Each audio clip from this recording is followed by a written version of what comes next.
गोजोन बेलासिनि बयनिसिमबो खुलुमहरबाय। लोगोसे बे समाव आङो नोंथांमोननि गेजेराव मोनसे गोदान भिडिअ लानानै फैदों। नोंथांमोना भिडिअखौ फारियै जोबजासिम नायलांदो। बिटिआर गोरोबथानि दफा बायदियै बर' लाइमोनफोरखौ पुलिस, पेरामिलिटारि आरो मिलिटारि साख्रियाव थिसनथाइ होनांगौखौ नोजोर बोनानै एबसु आरो आथिखालनि बिटिआर सोरखारनि बानजायनायाव बिटिआर हालामाव गोबां जायगायावनो आगु फोरोंथाइ मावबादा बेखेवनानै होबाय। थिग बेबायदिनो दिनैबो गसाइगाव महकुमानि सिङाव थानाय सराइबिलनि गायदे हेलेना कमिटि हलाव जमदुवार दख'रा एबसुनि बानजायनायाव सराइबिल ओनसोलनि थाखाय सराइबिलाव आगु थिसनथाइ फोरोंथाइ मावबादाखौ बिटिआरनि मावफुं सोद्रोमा विल्सन हासदाया गाहाय आलासि महरै बाहागो लानानै बेखेवना होबाय। बे हाबाफारियावनो बाहागो लादोंमोन बिटिआरनि मावफुंगिरि सोद्रोमा रनजित बसुमतारी, उखिल मुसाहारि, मिरु लाइमोन इउपिपिएलनि आफादगिरि समनाथ नार्जारी, गसाइगाव जिल्ला इउपिपिएल दोलोनि आफादगिरि जिरन बसुमतारी, सिआरपिएफ 129 बेटेलियान बिथांमोनजों लोगोसे जमदुवार दख'रा एबसुनि बिबानगिरिफोरजों लोगोसे सराइबिल ओनसोलनि गोबां लाइमोनफोरा बे हाबाफारियाव बाहागो लादों। दानिया गुबुन खौराङाव फैदो।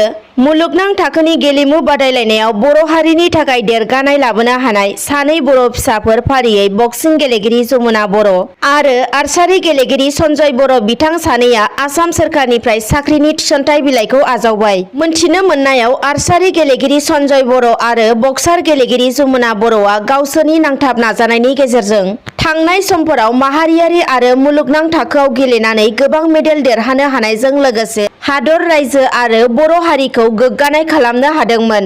बिनि थाखायनो मैया अदेबानि 3 सेप्तेम्बर खालि आसाम सोरखारा बिथां सानैनो एक्साइज बिफानाव इन्सपेक्टर महरै थिसनथाइ बिलाइखौ गथायो।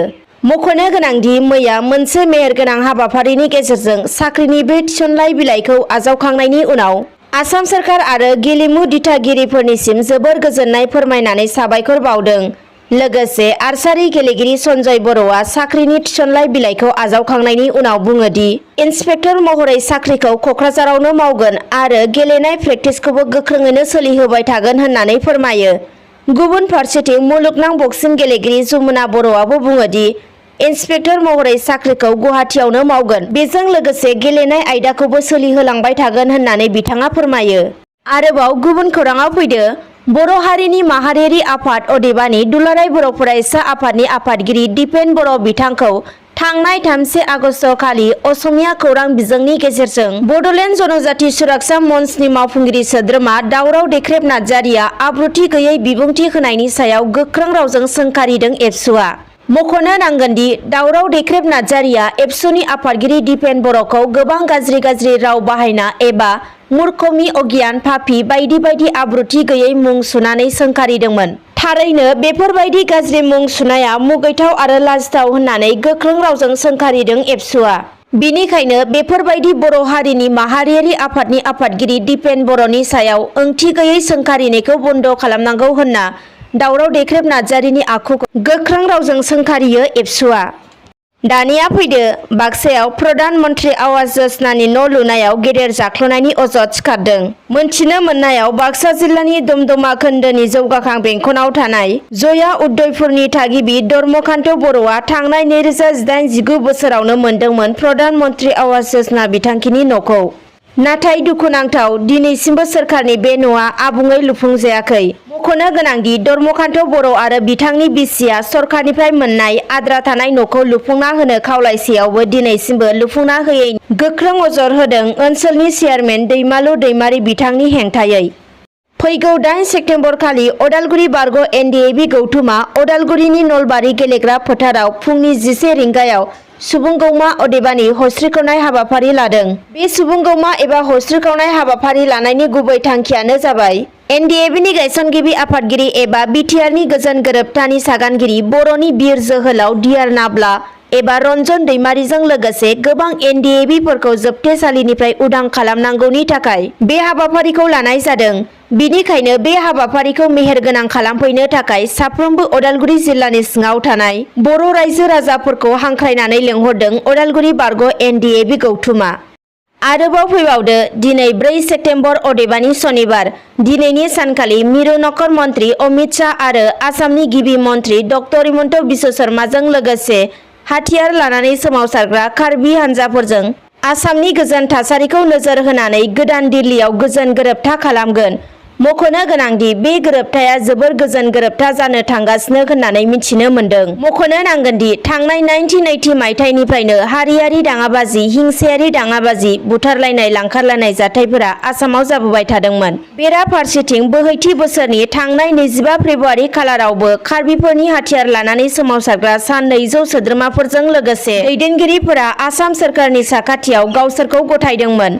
सुलुंनिफ्राय मिथिनो मोननाय बायदिब्ला कार्बिफोरनि हाथियार लानानै सोमावसारग्रा सोद्रोमाफोरा मिरु सोरखारजों गोजोन गोरोबथा खालामनो गोदान दिल्ली फारसे सौहैबाय।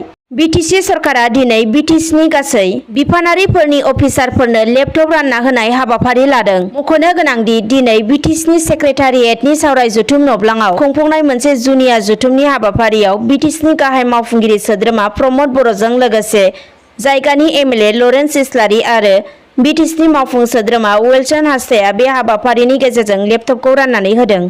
लेपटप रानना होनायनि गुबै थांखियानो जाहैबाय बिटिसिनि जौगालु हाबाफारिखौ मावफुंनाय आरो साफ्रोमबो डाटाफोरखौ आप टु डेट खालामनायाव गोरलै जानायनि थाखाय बिटिसि सरकारा बे लेपटप होनाय हाबाफारिखौ लादों। मानास माहारियारि हाग्रामायाव माहारियारि मोसा रैखाथि बिफाननि बानजायनायाव 2 सेप्तेम्बरनिफ्राय जागायनानै सानथामनि हाबाफारि लानानै सा-सानजा ओनसोलखौ बिथा खालामनानै खुंनाय मावबादाया दिनै थुंगेबाय। मख'नो गोनांदि बे हाबाफारियाव अरुणाचल, मिजोराम, मणिपुर, सोनाब बंग, मेघालयखौ लाफानानै सा-सानजा ओनसोल मोनफ्रोमबो रायजोनि माहारियारि हाग्रामानि सा 80 मावफारियाफोरजों लोगोसे जिल्ला हाग्रा बिफाननि मावफारियाफोरा बाहागो लादोंमोन।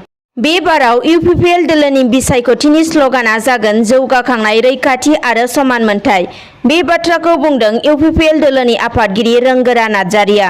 मख'नो गोनांदि बिटिसिनि मोनथाम बियाबाव खुंफुंजानो गोनां उफ्रा बिसायख'थिखौ लानानै इउपिपिएल दोलोआ साखाफारासै होननानै इउपिपिएल दोलोनि आफादगिरि रोंगोरा नार्जारिया मिन्थिहोदों। मैया बाक्सा जिल्लानि सिङाव थानाय 58 नं तामुलपुर बिधानसभा बियाबनि सिङाव थानाय मथंगा सकआव इउपिपिएल दोलोनि मोनसे सांग्रांथि मेल जानानै थाङो। मख'नो गोनांदि बे मेलाव दोलोनि माखासे खोथा सावरायलायनायजों लोगोसे फैबाय थानाय उफ्रा बिसायख'थिखौ बिथा खालामनानै गुवारै सावरायलायनाय जादों आरो बिनि थाखाय इउपिपिएल दोलोआ साखाफारा जाबाय होनना मिन्थिहोदों। बावैसो जालांनाय 2021 मायथाइनि मेट्रिक आरो हायार सेकेन्डारिनि आन्जादआव गसाइगाव महकुमानि सिङाव थानाय सेथि थाखोआव उथ्रिसार जानाय फरायसाफोरखौ दिनै गसाइगाव दख'रा आसुआ बरायदों। बेजों लोगोसे गासैबो सानथालि फरायसाफोरखौ लानानै केरियार काउन्सिलिं हाबाफारि खुंफुंलांदों। बे हाबाफारियावनो गाहाय आलासि महरै बाहागो लादोंमोन दुलाराय बर' फरायसा आफादनि लेङाइ आफादगिरि बिथां खोरोमदाव औवारि, गसाइगाव फरायसालिमानि बिमुंगोरा डक्टर रेजिना मारान्डि आरो मिरु आसुनि गाहाय नेहाथारि रिमान सरेनजों लोगोसे आसुनि गोबां दैदेनगिरिफोर आरो गसाइगाव ओनसोलनि गोबां सानथालि फरायसाफोरा बे हाबाफारियाव बाहागो लादों। दिनैनि खौरांफोरा बेखिनियानोसै। गोजोन्थों।